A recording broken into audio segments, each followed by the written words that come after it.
want to support the platform just in case anything like this happens again, you can do it by way of PayPal, Patreon, Cash App, and also by the Anchor. And you can also further support the platform by way of going to the Teespring store or the shoe store that is located in the comment section below.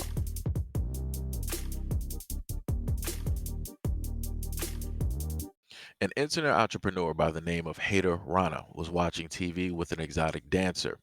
Soon after, they heard a knock at the door. Hater then grabbed his weapon and went to the front door. Seconds later, a shot was heard being fired that mortally wounded and took the life of one person.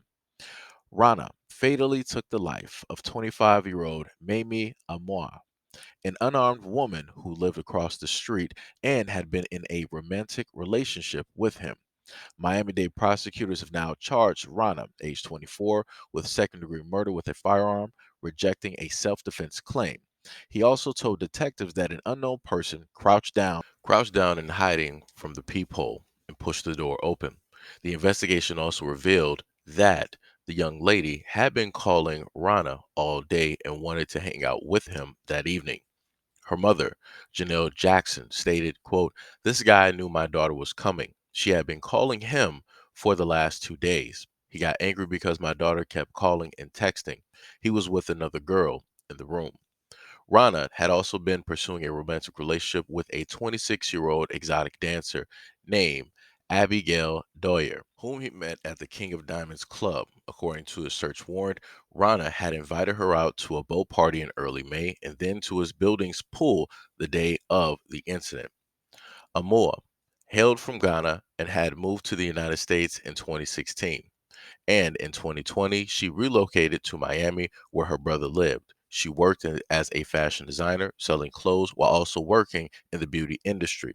She only been seeing Rana for less than a month. Rana and Amo lived across the street from each other and got into business with one another. The relationship soon turned intimate. He would later claim that they were friends with benefits. Rana described by police and records as an entrepreneur who ran an internet app called The Plug Delivery, which purported to deliver marijuana and alcohol to customers' homes. In his account to homicide detectives, Rana claimed that he looked through the peephole and didn't see anyone. When he opened the door slightly, he realized that somebody was crouching down underneath the peephole. He then claimed that the person pushed the door open, forcing him to fire, according to the warrant. Only after the person fell did he realize who it was. And Rana was not arrested that night and had been free for over a year while the investigation continued. So, this is where we are, right? And I also want to note that you don't specifically see a lot of the main Black women platforms that like to um, down talk and go after Black men continuously. You don't really see them talking about stories like this on a continuous basis on the same exact volume as they do Black men. And that's for a very specific reason. Because at no point in time do they ever want to offend the options that they have or the people that they feel are the best to represent them and who they are in the space that they are in at this moment in time, or better yet, their preferences. And obviously, this man was a preference of hers because she's down in Miami. There's a field. Miami is pretty, mixed. Of course, you're going to have one population higher than the other, but it's a little mini melting pot, within its own right. Florida in general, in a sense to certain areas. So she had a field to, in a sense, specifically pick from, but she decided to specifically go after this guy. And I'm looking at her and I'm looking at him. And I'm seeing that, realistically, she obviously she's the best one. you know, you can tell like she takes care of herself. You can look at her hair, you can look at the makeup or what little that she has on. You could just look at her in general and just at least from the face point, you can just see, right? Like realistically, he was lucky to even be in the same space. as her. He was lucky that she even registered, directly like anywhere in her line of sight. But as I stated to people before, when it comes to men of other ethnicities, it's a lot easier for them just because they are different that they can look like this and get a woman like her very easily. Like it takes very little effort, right?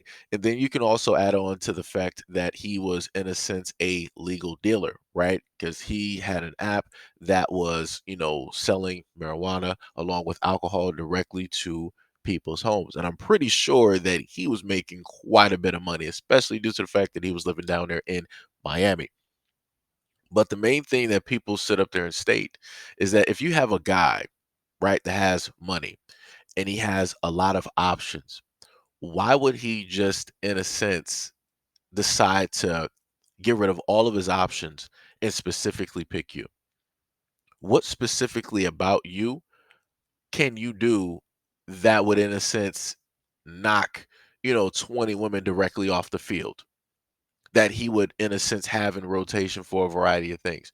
What specifically can you do every single thing that those women are doing? Right? And that's the question that a lot of women don't ask because a lot of women aren't honest to themselves about a lot of things. They like to lie and state that, oh, I can do this, I can do that.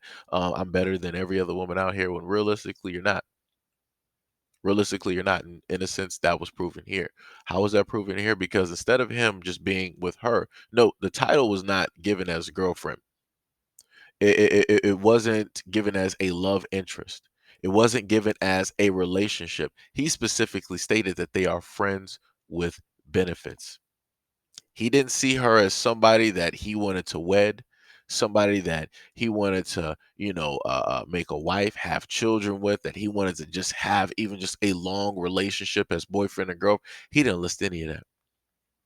He specifically said what it was because he knew that he had options. He has money. So regardless, in a sense of however he looks in this picture, he has money. Money trumps all of that.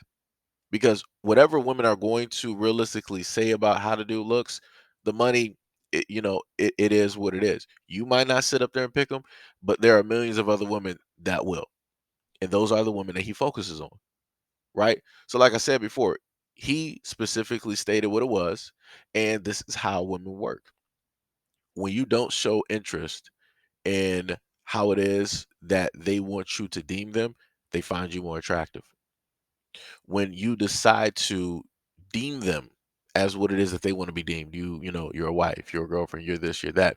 This is when it's weird. It's like almost in a sense women lose respect for you, which is like the weirdest thing in life, right?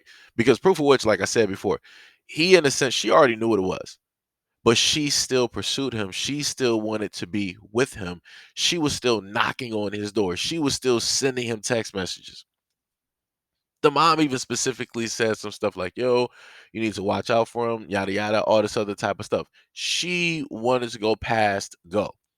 She didn't want to listen to nobody else, but specifically what she saw and what she wanted to obtain.